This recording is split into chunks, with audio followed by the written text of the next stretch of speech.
Gimingaw ko og otap.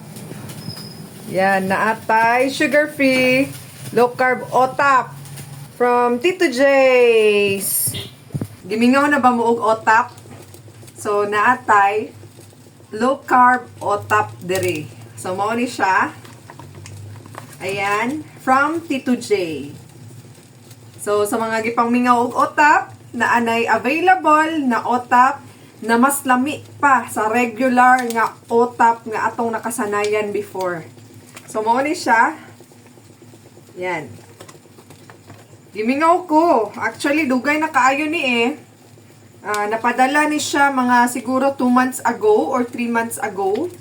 Naalang ni siya sa freezer. Ayan. Dara, otap ni Tito J. Low carb otap. Gimingaw ko as in. So, ang isa ka otap is naalang siya 0.3 grams na net carbs. So, mao ni siya isa ka otap. 0.3 grams lang siya na net carbs. So, low carb kaayo. It's made from whey, cheese, psyllium husk, eggs, butter, and then ang ihang sugar substitute is xylitol. So, mao ni siya. Atong abrihan. Excited na ko. Ayan. Kaya ato aning ikuan. Atong abrihan ha. So, mao ni siya ang sulod. Oh.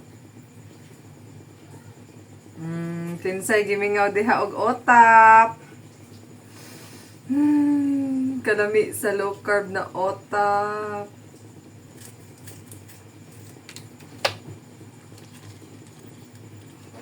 Yan.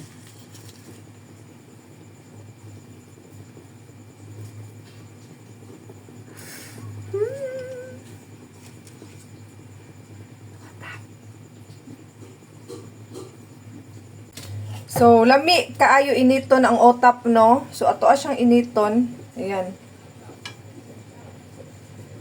Okay, para lami gud siya. Then, ato ang butangan og butter. So, ana lang. Okay, mulanay ra ng butter to taod. Ana, si palanay ra natong butter.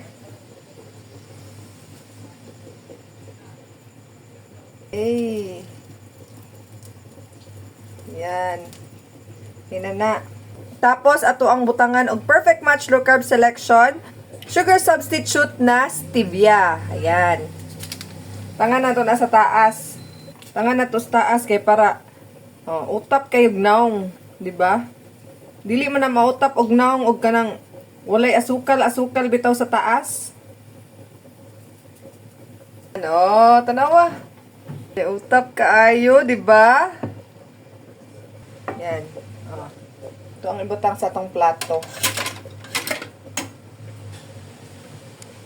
Yan. Ito na po ng haunon. Utap ni Tito J.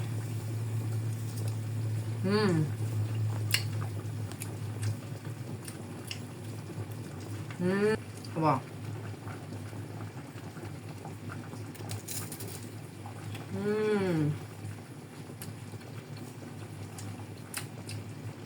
Salami.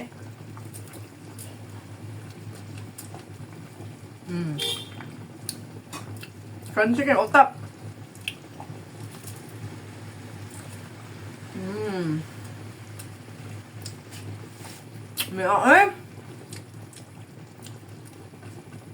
May utap ni Tito J. Wow.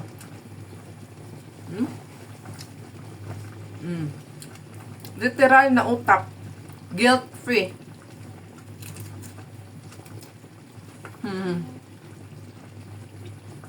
Wow.